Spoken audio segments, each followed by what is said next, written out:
Bonjour à tous. Merci beaucoup d'être venus. Pour ceux qui étaient déjà là dans la salle précédente, donc vous allez avoir une deuxième couche de design system. J'espère que vous aimez ça. Je vais vous raconter l'histoire, l'aventure du design system de la Maïf. Alors la Maïf, vous connaissez peut-être, c'est une vénérable mutuelle qui est née en 1934. Et je vais d'abord vous dire un peu qui je suis. Moi, je suis Goulven Baron. J'ai jamais vu ce dessin en aussi grand, c'est très impressionnant. Il n'était pas prévu pour ça. Je suis designer graphique à la base, je suis formateur et depuis 2 ans, je suis UX designer à la Maïf. Donc dans une équipe qui s'occupe principalement du digital, des sites web, des applications, du web marketing. Et on a décidé de lancer un design system, donc je vais vous raconter un petit peu par quelles étapes on est passé avec mon regard et mon expérience d'UX designer. Voilà. On va parler de pas mal de choses, mais surtout de recherche utilisateur. Alors le design system, c'est quoi? Alors, dans la main, levez la main ceux qui savent ce que c'est qu'un design system. Voilà, on a déjà un niveau de culture. Alors bon, il y a 3 ans, il y aurait eu moins de mains levées. Il y a 6 ans, moi-même, je ne savais pas ce que c'était. Bon, voilà, c'est toujours un petit peu comme ça, les choses viennent. La précédente conférence a beaucoup parlé de Spotify, IBM. C'était un retour d'expérience sur ces designs-là. Ces design systems-là, c'est des choses qui nous ont inspirés. Donc pour moi, pour commencer à vraiment bien prendre le sujet, j'ai commencé par faire de la veille, un gros benchmark. Et on a énormément de documentation aujourd'hui sur le design system. On a déjà des design systems ouverts, on en a beaucoup. On a beaucoup d'articles, de retours d'expérience, de méthodologie sur les design systems. On a beaucoup d'événements, de conférences, de meet-up, de TEDx sur le sujet. Donc vraiment, premier conseil, allez voir déjà ce qui existe, partez pas de zéro. Il y a une source documentaire en anglais et en français qui est énorme. Il y a des entreprises comme IDEAN ou comme Faber Novel qui font régulièrement aussi des meet-ups sur le sujet. N'hésitez pas si vous en voyez passer. À partir de là, on a commencé à se faire déjà une conviction sur qu'est-ce qu'on trouvait dans des design systems, comment ils étaient construits, et qu'est-ce qui pouvait correspondre à notre contexte à nous. Mais moi, la question que je me suis posée aussi assez rapidement, c'est, lancer un design system, je pense qu'on peut assez vite trouver de la documentation, de la méthodo, des frameworks. Comment un design system va se maintenir et va échouer, c'est plutôt ça qui m'intéressait. Parce que je suis d'un naturel pas forcément toujours optimiste, on va dire. En tout cas, je suis assez prudent. Et ce qui m'intéresse, c'est comment on maintient un sujet pareil, comment au bout de 2 ans, il vit toujours. Alors, j'ai fait des interviews de gens que j'ai été chercher sur LinkedIn, sur Slack, qui étaient dans mon cercle d'amis. Il y a peut-être des gens qui sont dans la salle, d'ailleurs. Et je les remercie, tous les gens qui ont répondu à ces questions. Et je leur ai demandé, d'après vous, c'est quoi vos retours d'expérience sur le design system et c'est quoi les points d'attention? Alors, ce qu'on m'a dit assez rapidement, c'est si on est tout seul pour le mener, et c'est souvent comme ça que les design systems se lancent, il y a quelqu'un qui lève la main et qui dit « ouais, moi je m'en occupe », c'est compliqué, parce qu'on va se heurter à tous les workflows, à tous les process, et ça va être un peu compliqué. Donc, le mieux, c'est quand même d'avoir une équipe, de prendre en charge le fait qu'il faut poser une équipe. Il faut que les équipes externes, elles adhèrent au projet. C'est pas tout de le faire planquer dans un coin. Il y a un moment, il faut vraiment les embarquer. Donc ça, c'est important. Les solutions techniques, ça peut devenir obsolète. Des choix de techno, des choix de techno, ils évoluent. On sait que dans le dev, ça évolue assez vite. Les frameworks évoluent. On peut passer de l'un à l'autre. Donc faire attention à ça, ne pas trop être adhérent avec un choix technologique. Et puis, ce qui est compliqué aussi dans un projet de design system, c'est de trouver un langage commun, c'est-à-dire, par exemple, alors si je vous dis un CTA, un bouton, un call to action, tout ça, c'est la même chose. Si je vous dis une modale, une popine, un interstitiel, tout ça, c'est la même chose et on ne les appelle pas pareil. Un gabarit, un template, c'est censé être aussi la même chose. Donc voilà, le langage commun, c'était vraiment des trucs sur lesquels ils m'ont dit « attention, c'est compliqué ». Alors, à la Maïf, on a fait aussi un travail de recherche et en général, quand vous avez un retour d'expérience de design system, souvent, ça commence comme ça. Au commencement était le chaos. En général, on va vous montrer un slide avec plein de boutons différents, plein de liens différents, des niveaux de titres différents. Et on dit, voilà, avant que j'arrive, que je fasse le design system, c'était l'anarchie, tout le monde faisait n'importe quoi. À la Maïf, c'est pas vraiment ce qui s'est passé. Mais je vais vous expliquer pourquoi. En tout cas, pour vendre un peu le projet, quand on m'a demandé le design system, puisque tu en as parlé, parce que forcément, c'est toujours pareil, j'ai levé la main, je dis, est-ce qu'on a un design system en arrivant alors non, on a essayé, on a des débuts, et puis quand on a lancé le truc, j'ai dit, écoutez, c'est simple, un design system, avant c'est comme ça, c'est incohérent, c'est peu maintenable, c'est chronophage, c'est peu accessible, puis après, super, c'est cohérent, collaboratif, accessible, maintenable, efficient. Bon, voilà. L'histoire était belle, hein, quand on le raconte comme ça, on n'a pas trop de doute en fait. Mais ce que j'ai constaté en allant fouiller, et j'étais pas le seul, hein, c'est qu'à la Maïf, en fait, des design systems, c'est pas le problème qu'on n'en avait pas, c'est qu'on en avait plein. C'est qu'on avait des embryons de design system. On avait des organisations, des style guides, des choses comme ça. Alors par exemple, on avait un site qui s'occupe de l'expérience utilisateur et des principes de design, qui s'appelle expérience.maif, qui n'est pas accessible sur extérieur, mais qui était utilisé en interne, mais qui était assez peu connu, même des designers. On avait un premier design system qui avait été fait avec un Trello à partir d'un logiciel métier, en se disant on va déjà se faire la main là-dessus. Donc tout ça, c'était des sources qui existaient déjà. On a un framework qui s'appelle Katia, qui portait déjà tous les composants HTML, CSS et les gabarits, les templates, donc qui étaient des choses qui étaient utilisées en interne et qu'on fournissait à ce qu'on appelle un centre de service, donc c'était des développeurs qui sont externalisés. Donc tous ces process-là existaient déjà, on avait des SharePoint qui étaient déjà organisés, on avait une plateforme pour toutes nos photos, on avait des composants qui étaient déjà dans InVision ou Marvel ou autres, ou Zeppelin ou Sketch. On avait une multitude de style guides, de style guides, on avait une multitude de référentiels et de gabarits qui existaient déjà. Pour obtenir cette connaissance-là et bien d'autres, la méthode que j'ai utilisée en tant que UX designer, c'est des interviews utilisateurs. C'est pour moi la méthode principale de recherche, en particulier quand on est dans un contexte interne, parce que alors c'est quelque chose qui est super pour s'il y a des UX designers dans la salle, si vous pouvez faire un design system, c'est cool parce que vos utilisateurs, vous les avez sous la main. C'est suffisamment rare comme ça, en général, on a du mal à les recruter, là c'est vos collègues, donc ça c'est très pratique. Et j'ai été chercher de l'information, alors, la Maïf c'est un peu comme Harry Potter, on a des maisons, hein, on a plusieurs maisons, donc moi j'habite là, hein, à la Digital Factory, mais on a aussi un studio graphique, on a de la communication institutionnelle, on a de la communication marketing, développement, on a un pôle innovation et expérience, on a aussi des ergonomes qui s'occupent des logiciels métiers, et on a aussi de la relation face à face, et donc des délégations qui sont réparties un petit peu partout en France. Et j'ai essayé de chercher le plus de représentativité de tous les métiers qui pourraient éventuellement avoir besoin ou consommer des choses qui seraient dans le design system. Et qu'est-ce qu'on a appris à partir de ces entretiens utilisateurs? On a fait émerger des attentes fortes et des craintes. Alors je ne vais pas toutes les verbaliser, mais en gros, ce qui nous était demandé, et ce qui était un gros pain point, c'est si on pouvait avoir une seule URL, ce serait déjà super. Voilà. Donc ça, c'était vraiment le truc assez déterminant, c'est-à-dire qu'on ne soit pas obligé de passer derrière un Trello ou un SharePoint avec l'autorisation de Outlook sur la connexion avec le mot de passe qu'on a toujours oublié. Ça, c'est vraiment le truc qui était rédhibitoire. On nous a demandé un outil pédagogique qui puisse bien expliquer quand on doit utiliser tel composant, tel template, tel gabarit, qu'on sache pourquoi. On nous a demandé aussi un outil contribuable parce que on a dit qu'est-ce que d'après vous pourriez apporter au design system. Moi je veux bien apporter des trucs mais que ce soit pas une usine à gaz si on doit contribuer dedans. Donc du coup ça c'était des entrants. Et dans les craintes, on avait la crainte d'un outil complexe à la Maïf, comme dans la plupart des grandes entreprises qui sont structurées. On est 2500 au siège, on est 7000 en tout, c'est pas énorme mais on est quand même assez nombreux. On a une capacité, je pense que vous connaissez bien ça, à fabriquer des outils complexes. Voilà. C'est inhérent aux grandes entreprises et aux grandes organisations. Donc, dans les craintes, il y avait que ce soit un outil complexe, qui ait un manque de souplesse et d'adaptabilité. Et une crainte qui est revenue plusieurs fois et qui est assez forte, c'est un impact négatif sur le métier. Alors, c'est quoi un impact négatif sur le métier? C'est soit vous allez me rajouter une phase de validation ou un process dans mon process qui est déjà complexe, soit, et ça va encore plus loin symboliquement, et c'est même assez violent à recevoir, et en même temps c'est important à entendre, des gens qui m'ont dit, de toute façon, si vous réussissez le design system, mon métier, il ne sert plus à rien. Par exemple, pour des designers graphiques, en fait, si je peux assembler toutes les pages en faisant tout simplement comme des Lego, à quoi ça sert qu'on fasse encore des maquettes, à quoi ça sert qu'on fasse encore de l'UI? Tout ça, on l'a pris dans notre référentiel, et on s'est dit, il ne faut pas qu'on l'oublie. Voilà.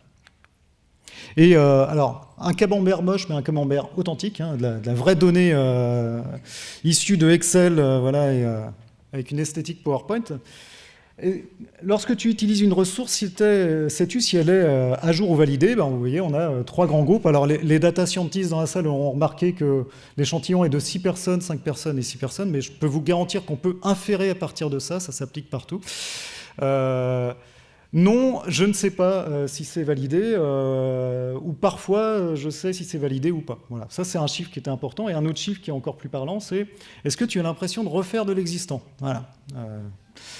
On décalque beaucoup. Hein, voilà. On se dit, je ne sais plus où est la source, je vais le refaire. Voilà.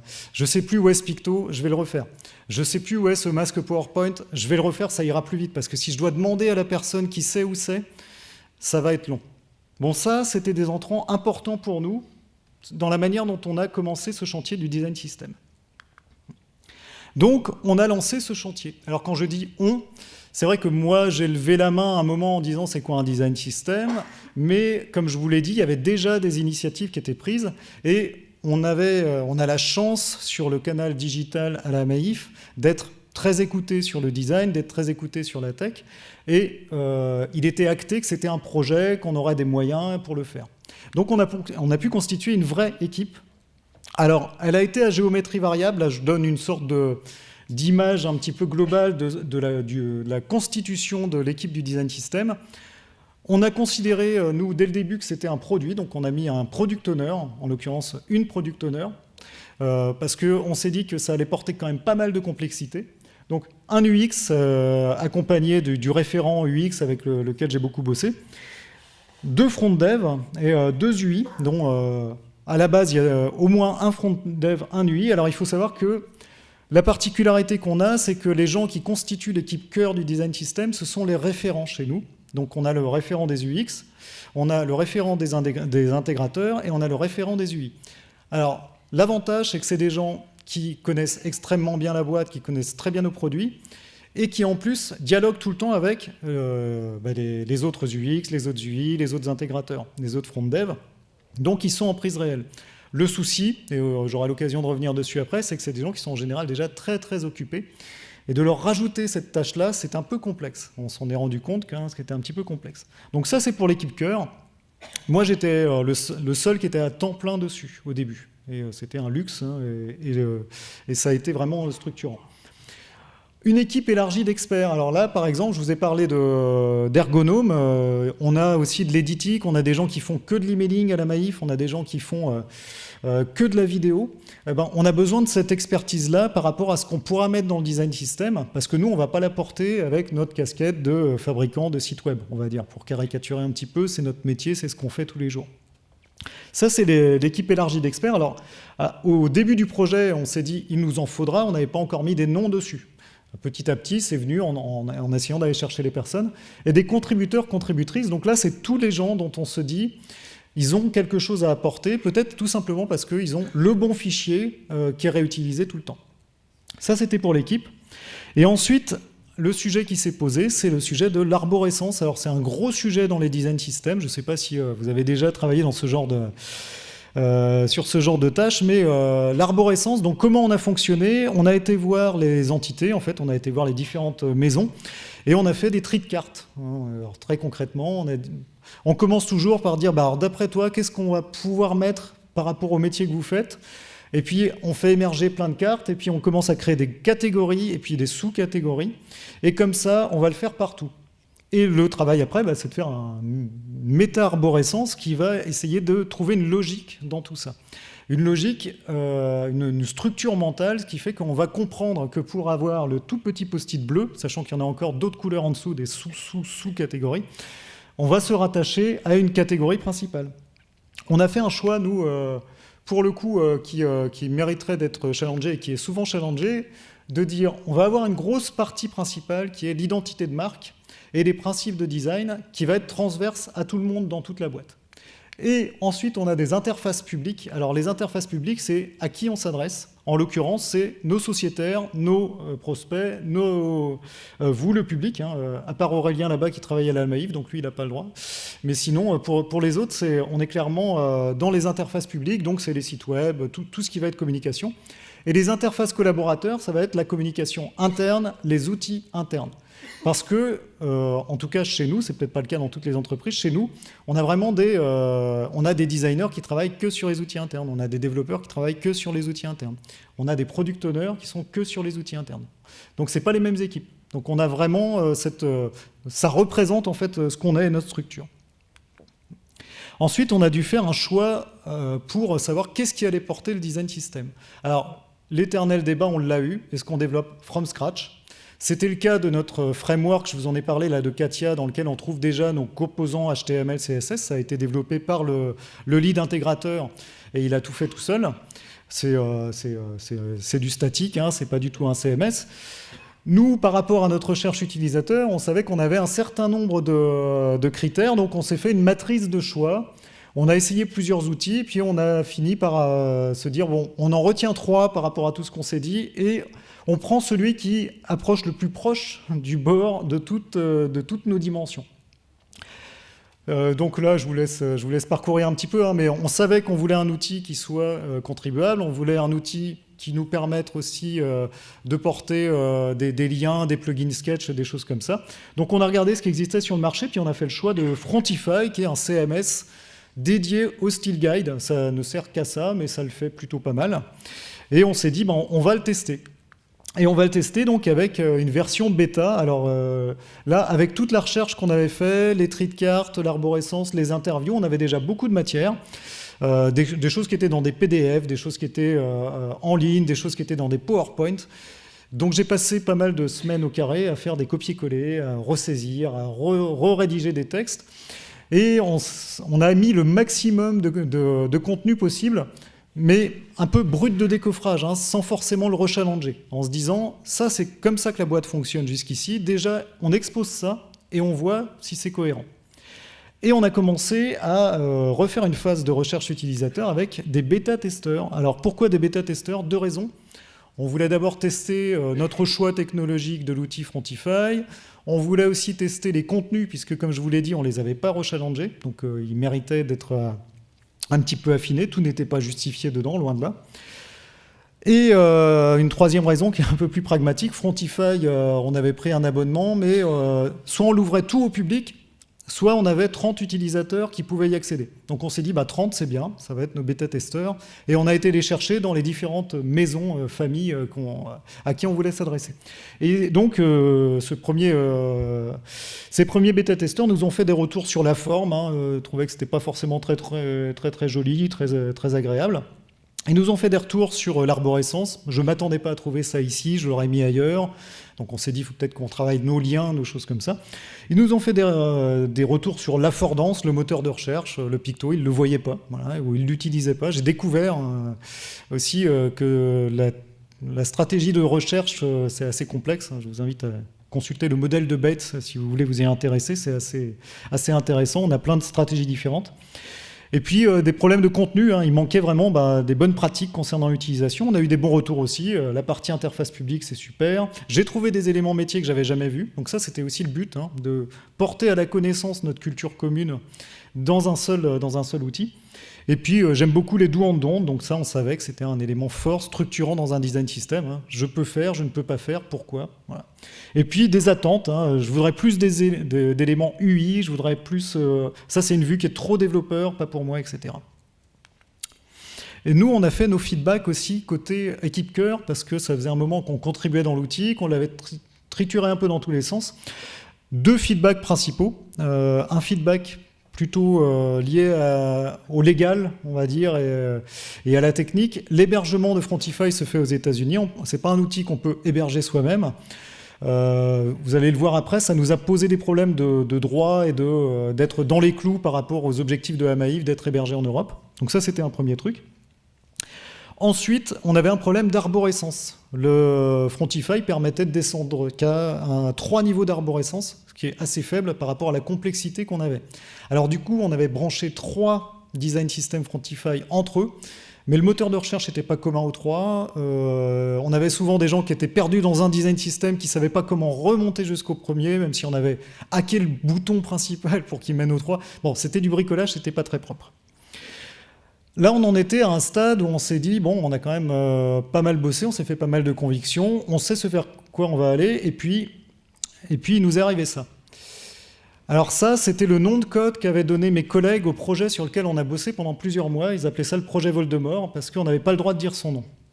Alors en vrai, qu'est-ce qui s'est passé? C'est que, bon, maintenant c'est plus un secret, hein, la Maïf a eu une refonte de marque l'année dernière. En début d'année plus exactement.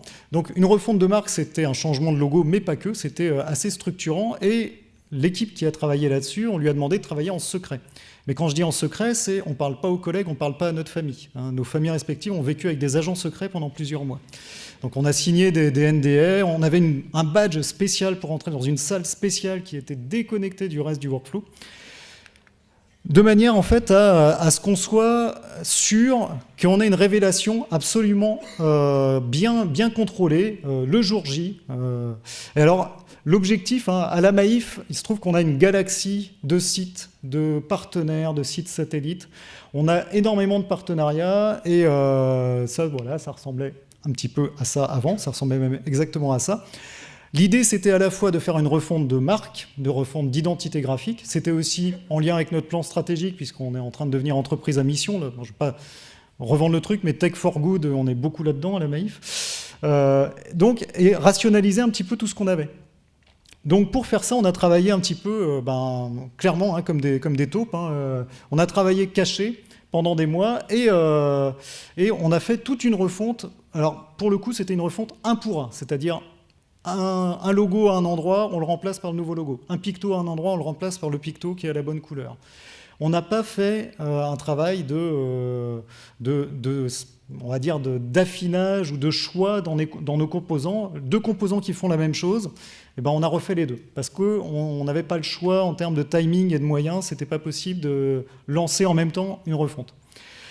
Tout ça, ça a été hyper structurant. Donc, comme je vous l'ai dit, on a travaillé dans le secret. Et pour le design system, ça a eu plusieurs conséquences. Pour le design system, moi, je me suis retrouvé dans cette salle secrète avec mes collègues, mon équipe cœur, qui était aussi une équipe très augmentée qui s'occupait de ce projet. Alors, ce qu'on appelait ADM, c'est architecture de marque. Donc, on va garder Voldemort entre nous, puisque c'est comme ça que je vous l'ai présenté. Et donc, du coup, c'était l'occasion de faire un pivot technique, puisqu'on avait vu que la solution Frontify n'était pas satisfaisante. Par rapport au timing qu'on avait, on n'allait pas partir from scratch, redévelopper quelque chose de zéro. Par contre, à la Maïf, on avait déjà un CMS qui s'appelle Jaya. Je ne sais pas s'il y a des gens qui le connaissent. C'est un CMS qui n'est pas forcément connu du grand public, mais c'est un CMS qui est très utilisé par le secteur de la banque assurance. On va dire que c'est leur marché de niche. Voilà, ils se sont vraiment focalisés là-dessus. C'est une grosse usine à gaz. Vous voyez Drupal, c'est un peu ce genre de truc, mais c'est hyper efficace. Et on s'est dit, on a l'expertise, on a des compétences métiers là-dedans, donc on part là-dessus, puisqu'on a déjà des devs qui sont spécialisés. Et pour ne pas être trop adhérent avec cette solution-là, on a fait le choix des iframes. On a utilisé des iframes pour exposer les composants web, donc les composants HTML, CSS et le code. Tout ça, c'est appelé par des iframes. C'est un choix qui nous a permis d'être assez agnostique techniquement. Je reviendrai là-dessus. Nouvelle arborescence, on n'était plus coincé par nos 3 niveaux de profondeur, donc on a pu complètement repenser notre arborescence pour descendre suffisamment bas avec des encres, avec un menu latéral, un menu horizontal, etc. et des contributions de nouveaux contenus. Donc tout ça, on l'a bossé. Et enfin, le 4 juin au matin, 4 heures du matin, c'est pas une blague, c'est vraiment à cette heure-là qu'on a appuyé sur le bouton. On a diffusé la nouvelle marque. Alors, on en a profité pour lancer le design system. Le design system, donc là, c'était capture d'écran le jour J, hein, tel qu'il apparaissait. Donc, on l'avait structuré, il était ISO, la nouvelle marque, en termes de look. Et on y retrouve donc l'identité de marque, je vous en avais parlé, les interfaces publiques, interfaces collaborateurs, on avait gardé cette structure-là. On avait commencé à faire un kit de démarrage. J'arrive dans le design system, par quoi je commence, les principes de design et puis les contacts. On était très contents. C'était un épiphénomène par rapport à la révélation de la marque à l'échelle de la boîte, vous vous en doutez bien. Mais n'empêche que, je ne suis pas bien gros, mais j'ai déjà perdu pas mal de kilos dans cette histoire quand même, parce que c'était un peu stressant de le lancer. Et on était très contents, on l'a lancé. Et là, on a commencé forcément à avoir du feedback. Et alors, pardon, excusez-moi, je vais trop vite. Quel contenu on a mis? Je vous le résume un petit peu. Alors, tout n'était pas là le jour J, mais petit à petit, on est en train de rajouter tout ça. Donc, vous voyez, on a des contenus qu'on ne va pas forcément trouver d'habitude dans des design systems, parce qu'on a adressé le sujet assez largement. On a les grands classiques de l'identité de marque, de comment on va utiliser le logo. Donc ça, c'est très utile pour les agences externes. Elles sont très heureuses maintenant. On leur envoie une URL, ils vont fouiller là-dedans, ils trouvent tout ce qu'ils veulent. Ça, c'est cool. Je pense qu'on a gagné des sous là-dessus. On n'a jamais compté, mais on a gagné du temps en tout cas. La police, on a fait une police spécifique, ça mériterait une autre conf sur l'accessibilité de la police, mais c'était un chouette sujet. Les couleurs, pareil, l'iconographie. Le web, c'était notre famille, on va dire, donc on a commencé par déporter tout ce qu'on avait de près sur le web. Le mobile, on est en train de le faire, etc., etc. La relation sociétaire, le tone of voice qui va arriver, on a beaucoup de contenu. Le print, les outils collaborateurs, etc. Tout ce contenu-là, donc on a commencé à avoir des feedbacks dessus. Alors, en général, quand on parle d'organisation et de récolte de feedback, en tout cas c'est le retour qu'on m'a souvent fait, c'est oh non, il faut qu'un seul canal de feedback parce que sinon on ne va pas s'en sortir. Moi j'avais une conviction assez forte, et c'était nourri par la recherche utilisateur et par les interviews, c'est que dans une entreprise de cette taille-là, dans une organisation humaine de cette taille-là, les chemins de communication sont divers et c'est normal. On ne contraindra jamais les gens à prendre un seul chemin de communication. Sinon, ils vont le contourner. Donc, on a ouvert tous les canaux, j'ai insisté là-dessus, et on a ouvert tous les canaux possibles. Donc, Slack était majoritairement utilisé sur l'aspect digital, mais Slack n'est absolument pas utilisé dans le reste de l'entreprise. Ça ne pouvait pas être le seul canal. Teams, qui est une solution Microsoft, est installé sur tous les postes, mais quand les gens utilisent Slack, Teams, ils se pincent un peu le nez avant d'y aller. Donc, on avait besoin de maintenir les deux. Il n'y a pas de gens qui travaillent chez Microsoft ici? Si, tant pis.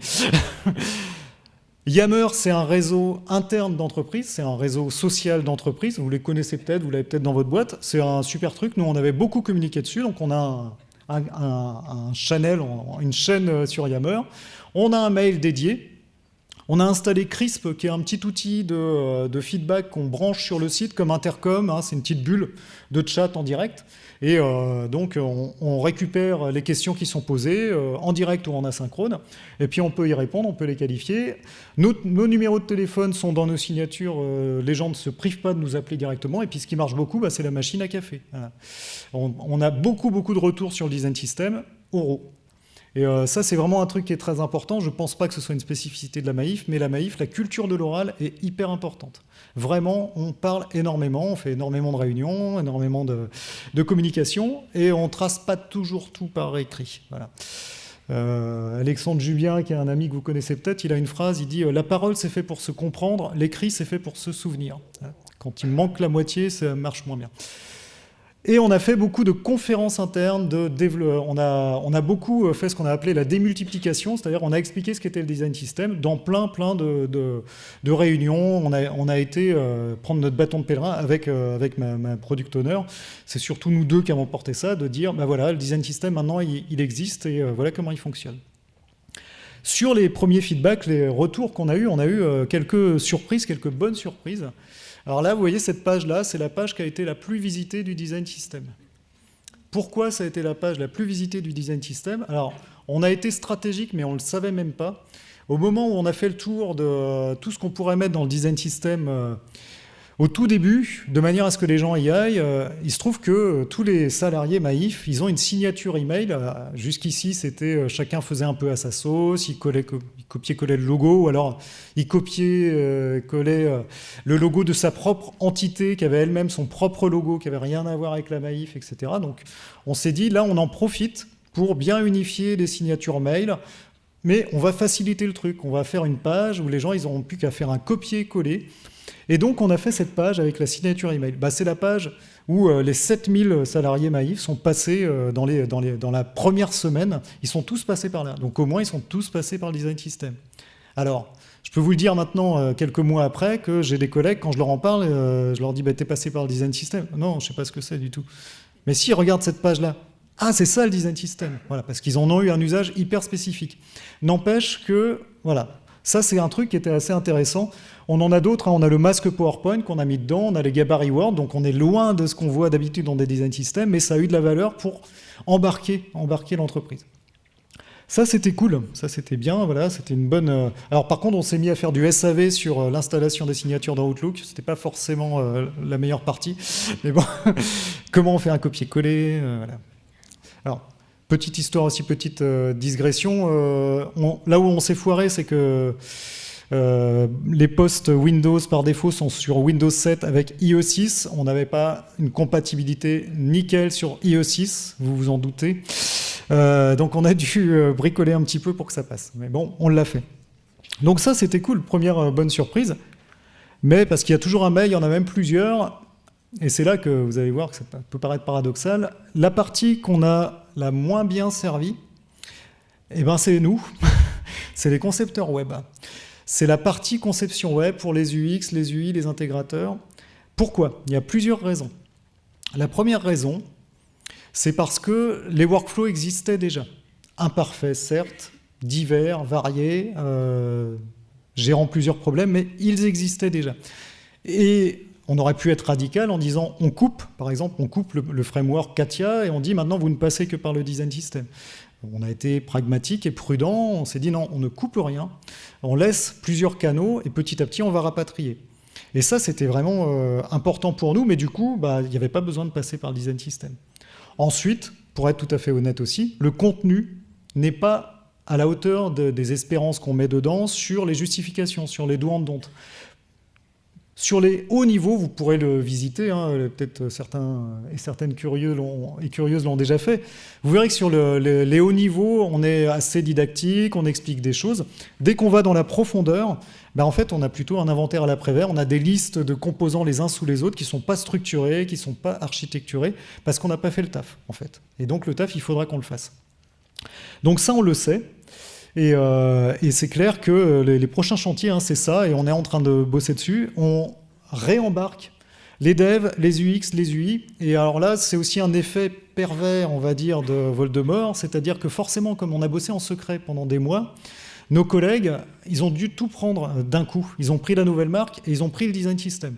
Donc d'un coup, on vous dit, ok, les maquettes ont changé, les composants ont plus la même tronche.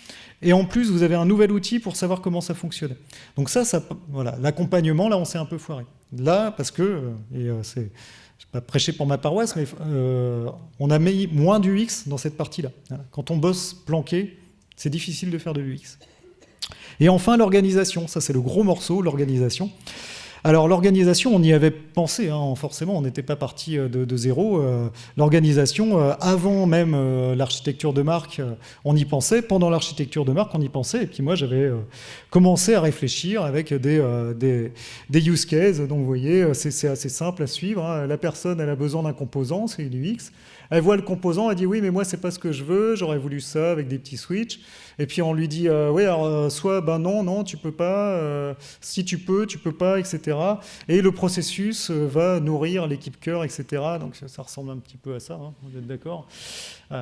Les processus, on a essayé de les penser le mieux possible, mais on est obligé d'imaginer ce que les gens feront tant qu'on n'a pas expérimenté. Alors, j'ai utilisé un autre type de vue. Je ne sais pas si vous connaissez les vues en blueprint, un service blueprint, ce qui est plutôt bien adapté à ça. Alors, le service blueprint, à la base, c'est les plans d'architecture bleus. Vous voyez, quand il y a une architecture, on voit toutes les structures les unes par-dessus les autres, en fait. On va voir la canalisation et puis on va voir là où seront les meubles, pour caricaturer un petit peu, pour simplifier. Donc ça, c'est un service blueprint où on a d'abord le processus qui va se passer pour l'utilisateur. Qu'est-ce qui va se passer au niveau logiciel, au niveau du design system? Qu'est-ce qui va se passer si jamais il y a des experts ou un expert qui est en jeu? Comment il va interagir avec l'utilisateur et avec l'équipe cœur? Et qu'est-ce qui va se passer dans l'équipe cœur? On n'était pas si mal avec ça, mais là encore, maintenant, il faut l'éprouver, ce genre de modèle-là. Et on parle d'intelligence humaine. La précédente conférence en a beaucoup parlé. Comment on aligne des équipes. Ça, c'est vraiment les chantiers qui nous restent, voilà, pour être tout à fait transparent et honnête. Et ce qui nous a manqué aussi, parce que je vous ai dit au début, au commencement était le chaos, c'était pas le cas à la Maïf. C'est vrai que c'était pas le cas. On avait déjà pas mal de choses qui étaient assez structurées, mais on n'a pas fait l'inventaire. En gros, on n'a pas pris tous nos composants web.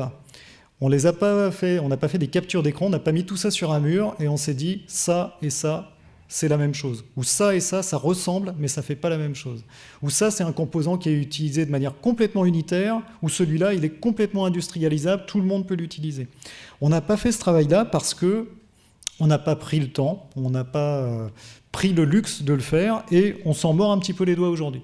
Ce passage-là, je pense qu'il est obligatoire. Alors, le problème, c'est que quand on est une start-up, qu'on démarre le produit, ben, on peut aligner les process dès le début. Quand on a un legacy énorme, une dette technique, une dette graphique énorme, vous ne pouvez pas faire on-off, en fait. Vous ne pouvez pas dire, c'est bon, on arrête tout pendant 6 mois, et puis on se pose, hein, les gars, les filles, là, et on va bien poser les trucs.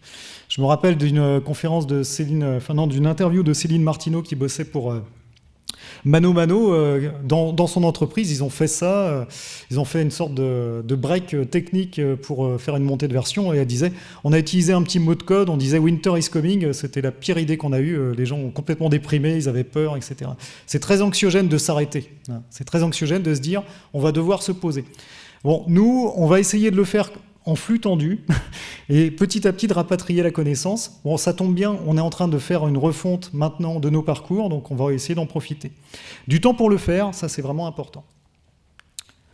Sinon, ben voilà ce qui se passe pour nous actuellement, hein, c'est un UX, un UI, quelqu'un qui arrive, qui a peut-être bossé ailleurs, qui a déjà des habitudes, ben il va aller voir dans le design system, il va voir qu'il n'y a pas forcément tout, et il va aller voir en prod, il va aller voir sur maïf.fr et il va voir plein de trucs. Et il va se dire, ah bah c'est cool en fait, ça existe. Donc je le prends et puis je fais mon petit assemblage, je fais ma petite tambouille parce que ça correspond à mon besoin. J'ai peut-être pu le bêta-tester avec des utilisateurs, j'ai fait un proto, ça marche bien. Et après, il le porte et puis le référent lui dit, ah ouais mais non, mais tu peux pas utiliser ce composant-là dans ce template-là parce que non, tu peux pas. Parce que historiquement, ça s'est fait comme ça. Donc c'est ça qui nous manque en fait, c'est vraiment le côté expliquer pourquoi vous pouvez faire telle chose ou pas. Voilà. Et pour ça, on a déjà commencé par exemple à réfléchir en termes d'arbre de décision. Pourquoi utiliser un parcours formulaire classique ou un parcours conversationnel? Maintenant, on sait. Voilà. On sait dire le conversationnel, c'est sur un parcours qui est très court, qui demande peu de données personnelles et qu'on pourrait oraliser, à la limite, c'est des questions qu'on pourrait poser.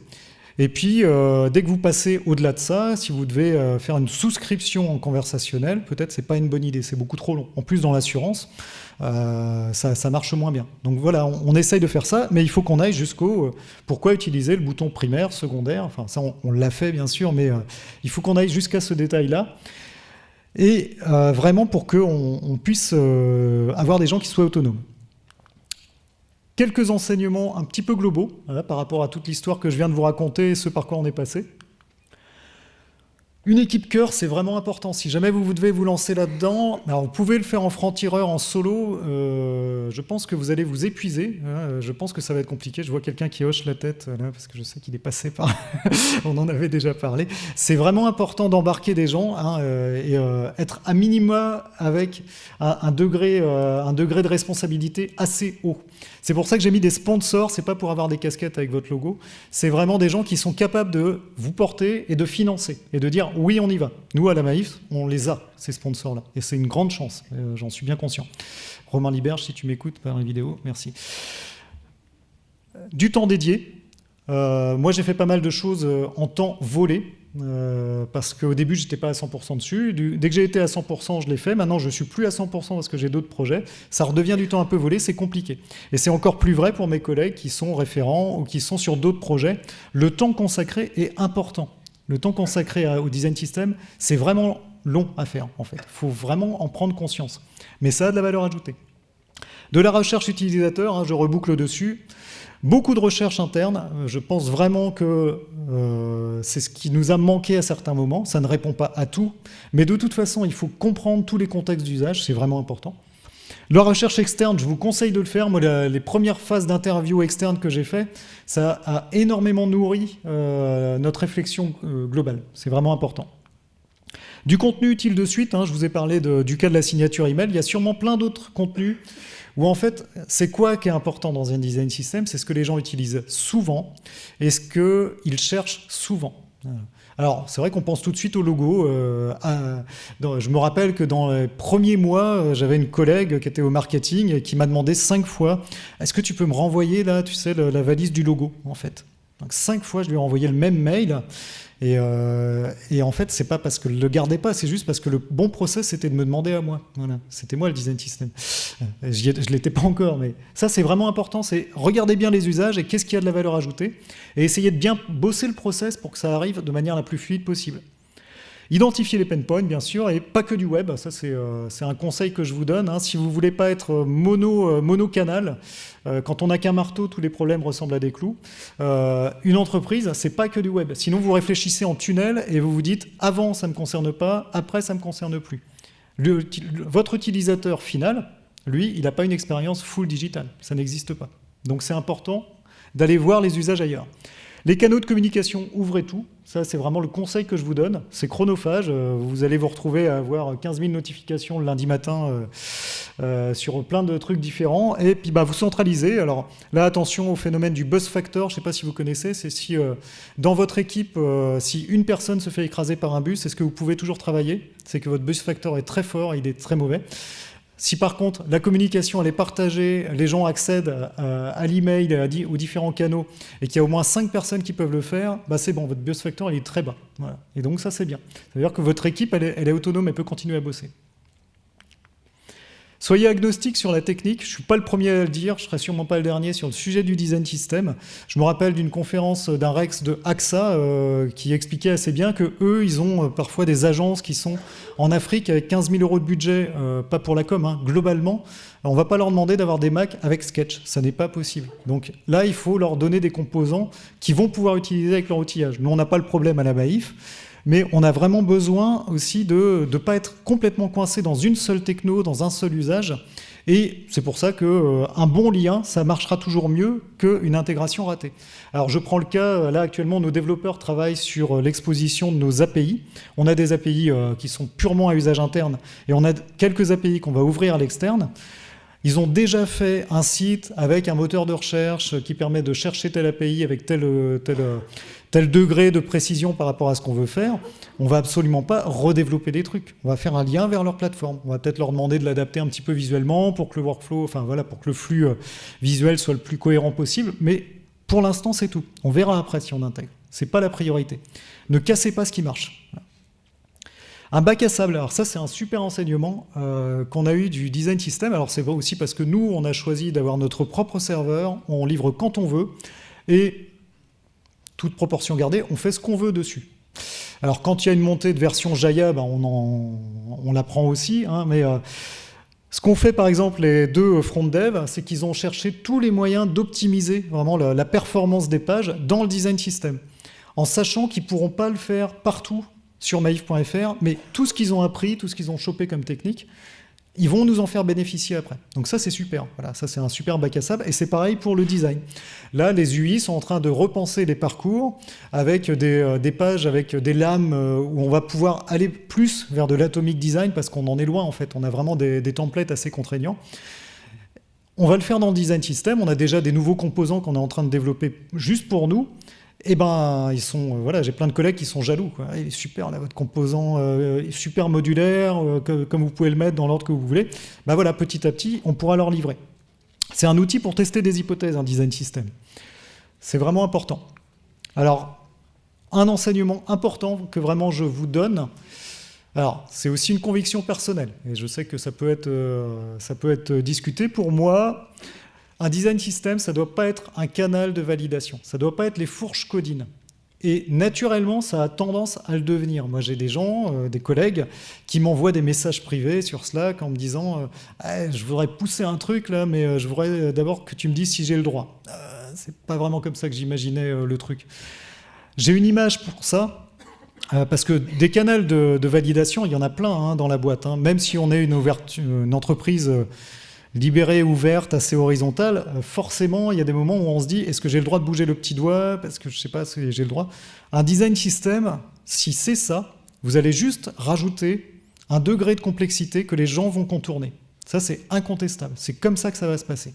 Et ils vont se dire comment je peux faire pour ne pas passer par le design system.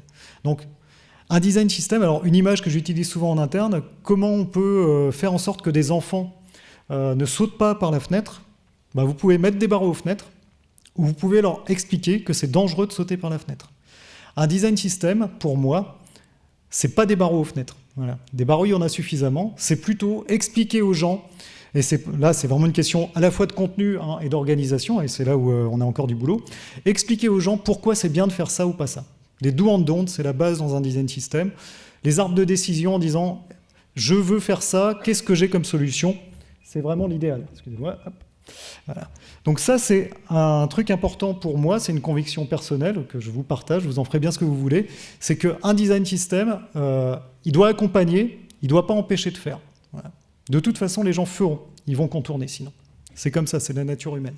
Vous vous rappelez de l'image des gens qui passent par l'herbe plutôt que de passer par le trottoir. Et enfin, dernier point dont on a apprécié le bénéfice, c'est que, alors, sur l'accessibilité web, je le dis parce qu'il y a des gens qui travaillent dans l'accessibilité dans la salle, j'en suis sûr, la Maïf, on est moyennement bon. On y bosse, on y travaille, et c'est un des gros chantiers qu'on est en train de lancer. Pour faire ça, on a fait un audit d'accessibilité dernièrement avec Temesis. Ils sont passés par le design system, pas que. Ils sont aussi passés par la prod pour vérifier pas mal de trucs. Mais le fait d'avoir un design system, le fait d'avoir des composants réutilisables, le fait d'avoir des choses qui sont déjà industrialisées, ça leur a fait gagner énormément de temps, ça nous a du coup fait gagner sûrement un peu de sous, et ça nous permet aussi de diffuser plus facilement l'information. Là, par exemple, sur les couleurs, on a déjà dans la page couleur web un outil pour que les gens puissent être autonomes pour savoir si le niveau de contraste est suffisant par rapport à la taille des textes. Et c'est ce qu'on va faire partout. À chaque fois, on ne va pas faire une page accessibilité listant tout ce qui est bien ou pas bien dans l'accessibilité. On va rattacher à chaque composant, à chaque asset, on va dire, sa pratique, sa bonne pratique d'accessibilité. Enfin, c'est un vœu pieux, je dis on va tout faire en sorte pour que ce soit le cas en tout cas. Les do and don't, voilà, c'est vraiment un outil qui va être très très intéressant pour l'accessibilité. Donc voilà. J'en ai terminé, je vous remercie énormément, et puis si vous voulez aller le voir, il est ouvert, il est tout à fait accessible, donc il s'appelle design.maif.fr. Merci.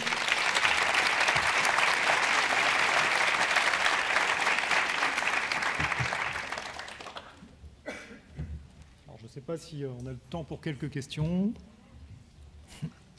Allô ? Ça marche ? Oui. Ouais. On a une partie questions-réponses. Donc, si vous avez des questions à poser, c'est le moment. Je commence ici. Je suis curieuse de comment ça s'est marché avec le système de gouvernance, si c'était tous passé par l'équipe de cœur ou comment ça s'est... quelle est la stratégie pour l'avenir pour la gouvernance ? Alors, c'est une très bonne question. Sur la gouvernance, l'équipe cœur, comme je vous l'ai dit, elle est composée déjà de référents qui sont déjà des gens avec qui, sur le digital, tout le monde est en interaction. Par contre, sur toutes les autres entités qui ne sont pas dans le digital, ils passent par nous. Par contre, ce qu'on a demandé, nous, c'est d'embarquer tous les managers pour leur présenter le sujet et de manière à ce qu'ils savent que le design system existe. Et alors c'est ce qu'on a appelé, je ne l'ai pas mis dans le slide, on a un autre niveau, c'est les ambassadeurs. C'est des gens qui de toute façon vont, on va dire, vont défendre le truc, quoi. Mais pour ça, il faut qu'ils en soient persuadés. C'est pas toujours évident, parce qu'on se dit, mais pourquoi je devrais passer par cette énième entité alors que jusqu'ici on faisait sans. Donc il faut faire comprendre les enjeux globaux. Mais nous, ça marche plutôt pas mal à ce niveau-là. Voilà. Merci. Une deuxième question par ici. Merci Goulven pour la conférence, c'était super intéressant. Moi j'ai une question sur la contribution et l'avenir du design system, sur les nouveaux composants ou l'évolution des composants qui existent déjà. Est-ce que vous allez passer par un outil où les gens vont proposer des nouveaux composants ? Est-ce que vous allez réunir un comité pour valider les composants entrants ou les mises à jour de composants ? Enfin, voilà, sur comment tout ça va évoluer d'un point de vue pragmatique, pratique, concret. Oui. Concrètement, on est encore en train d'écrire l'histoire, c'est-à-dire qu'on a envisagé un outil de ticketing avec éventuellement des contributions plutôt... Alors, les devs vont assez naturellement aller vers des systèmes de... voilà, tu pushes ce que tu veux, tu git avec vos langages à vous, là, les trucs auxquels je comprends rien. Après, nous, on est quand même parti du principe qu'on avait besoin d'une interaction humaine, et c'est plutôt comme ça que les choses se font naturellement. Donc, comme je le disais, je reçois régulièrement des messages sur Slack ou alors des gens qui viennent me voir ou qui vont voir l'intégrateur, qui vont voir l'UI en disant bah voilà, là je pense que ce composant-là il serait utile, comment on le pousse? Et alors on est en train de réfléchir à une sorte de matrice, encore une fois, de scoring, hein. Qu'est-ce qu'on pousse? Est-ce que c'est quelque chose... Alors, il y a plusieurs manières de savoir qu'est-ce qu'un composant qu'on va mettre dans le design system. Est-ce qu'il va servir à beaucoup de monde, ou souvent? Voilà, déjà, c'est les deux critères, hein. Est-ce que c'est très unitaire, auquel cas, bah, fais-le dans ton projet, c'est le projet qui paye, ce sera une petite verrue, mais c'est pas grave, il y en avait besoin à cet endroit-là. Ou au contraire, on peut l'industrialiser, auquel cas, bah, l'équipe design system va vous aider à le faire. Ensuite, est-ce qu'on peut techniquement le faire, tout simplement? Il y a des moments où les demandes, on n'est pas sur du material design, on a peu d'affordance pour l'instant, on n'a pas d'effet de rollover, etc. dans le framework. Donc on ne va pas en rajouter un de manière très unitaire. Donc ça, c'est une réflexion plus globale. Et là, du coup, le processus il va être plus long. Et ça va être une réflexion, on va dire, OK, on a acté le fait que maintenant, on rajoute du focus pour l'accessibilité, des choses comme ça, des problèmes qu'on a actuellement. Le troisième critère, c'est un critère de timing, en fait. C'est-à-dire que quand je disais ne soyez pas une interface de validation, ne soyez pas un canal de validation, si on commence à rajouter dans les projets un passage design system pour la moindre évolution, on va se faire haïr. Voilà, c'est certain. Et en plus, ce ne sera pas que pour des mauvaises raisons. Donc on a vraiment besoin de bien définir ce process, mais pour moi, ce ne sera pas qu'un process technique, ça j'en suis sûr. Ok, merci.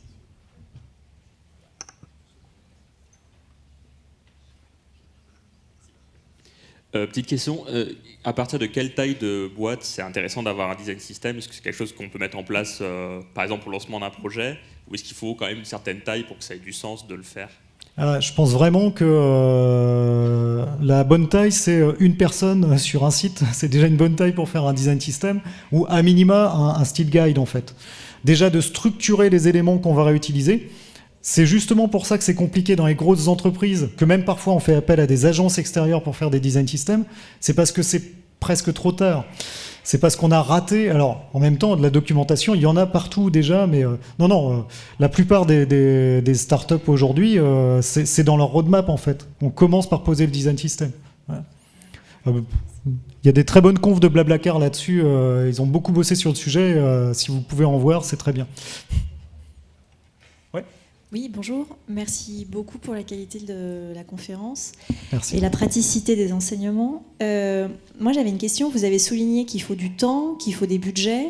Est-ce que, la direction, j'imagine qu'elle voit bien l'intérêt, mais est-ce qu'il y a des KPI que vous mettez en place, des objectifs? Parce qu'à un moment donné, si on met un design system et qu'on se dit que ça n'a pas permis de dégager une valeur ajoutée ou une meilleure productivité, à quoi bon? Donc, comment vous avez quantifié tout ça? Oui, c'est vrai que je ne suis pas quelqu'un qui est très data-driven, vous l'avez constaté, hein, à part mes pauvres camemberts. Mais incontestablement, de la valeur ajoutée, il faut aller la mesurer. Ce qu'on mesure, nous, alors déjà, très clairement, sur les agences externes, parce qu'on travaille avec énormément de prestataires extérieurs, c'est à quelle vitesse les projets se lancent. Et le nombre d'interactions, le nombre de mails qu'on n'a pas écrits ou reçus sur des questions de... Où est la CSS? Comment on fait? Est-ce que vous avez des composants sketch à nous passer? Est-ce que vous avez... Voilà, tout ça, on le mesure parce que ça a été immédiat, on va dire. Sur les usages internes, c'est un peu plus compliqué parce que, comme je le disais, c'est des strates de workflow qui s'accumulent les uns sur les autres. On a plus de mal à le calculer. On a des retours plus quali et informels, on va dire, qui ne sont pas des retours quantitatifs. J'ai fait un prototype conversationnel en 2 jours, simplement en faisant des copier-coller dans le design system. Et ça, c'est évident que ça aurait été beaucoup plus loin avant. Voire, on aurait fait un prototype qui n'aurait pas été réalisable en prod. Tandis que là, on a joué avec. On a plusieurs marqueurs, hein. On a des stades d'utilisation, on a des stades de récurrence, on a les questions qui sont souvent posées dans CRISP, c'est un bon outil, hein. Quelles sont les questions qu'on nous pose tout le temps? Et si on voit que c'était des questions qui n'avaient pas de réponse avant, ça c'est un KPI qui est évident, quoi. Voilà. Mais honnêtement, on n'a pas un pilotage par la donnée, on devrait, mais on ne l'a pas suffisamment pour l'instant.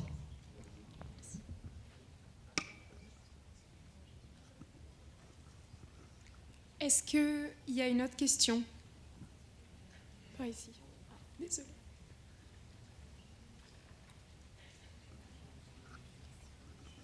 Bonjour, déjà merci. J'ai une question par rapport à la mise à jour. Vous avez une feuille CSS que vous donnez à tout le monde? Alors, la feuille CSS n'est pas téléchargeable, puisqu'elle est centralisée dans notre framework. Et donc là, ça passe forcément par une livraison de l'équipe des intégrateurs. Et vous la mettez à jour sur votre site, et après, c'est eux qui viennent la télécharger ou... Oui, D'accord. oui, tout à fait. En fait, non, c'est l'inverse. C'est eux qui la mettent à jour dans leur framework, et notre design system en hérite via les iframes, en fait. Ce qui fait que quand ils changent quelque chose dans la prod, le design system est automatiquement à jour. Ça, c'est vrai que j'en ai pas parlé, mais c'est vraiment structurant, en fait. C'est vraiment important. On n'a pas de doublon, on n'a pas de dissonance. Voilà.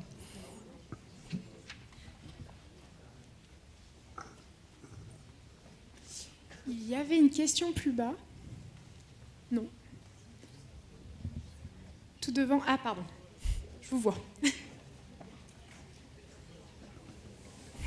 Ah, pour que les autres entendent, si c'est mieux, je pense. Bonjour, merci beaucoup pour la présentation, c'était hyper intéressant. Merci. Je voulais juste avoir des informations sur le timing, en fait, combien de temps ça vous a pris. Vous parlez de budget aussi, bon, je me doute que vous n'allez peut-être pas vous donner le budget de ce projet, mais avoir un peu une fourchette. Alors, en budget, je vous avoue que je n'en sais rien. C'est que vraiment, j'ai un problème avec les chiffres, hein, j'imagine. Voilà. Mais ça a coûté forcément déjà au moins un temps plein, plus le temps des autres personnes. Puis on a pris de la presta aussi. On a pris une prestation d'intégration en particulier pour renforcer l'équipe, plus en UI. Et à un moment, quand même, on était jusqu'à 18 sur la dernière semaine pour contribuer les contenus. Donc, c'était une grosse masse. Mais c'était rattaché à l'architecture de marque. Donc, on va dire que c'était une grosse enveloppe et nous, on était une petite enveloppe dedans. Sur le timing, ça s'est étalé sur 1 an. La première bêta, on l'a livrée en 6 mois. Et puis, on est reparti ensuite voilà, sur cette nouvelle version avec l'architecture de marque. Où là, en fait, ça a peut-être duré 3 mois grand maximum, sachant qu'on avait déjà du contenu et de la structure, mais ça a été assez rapide.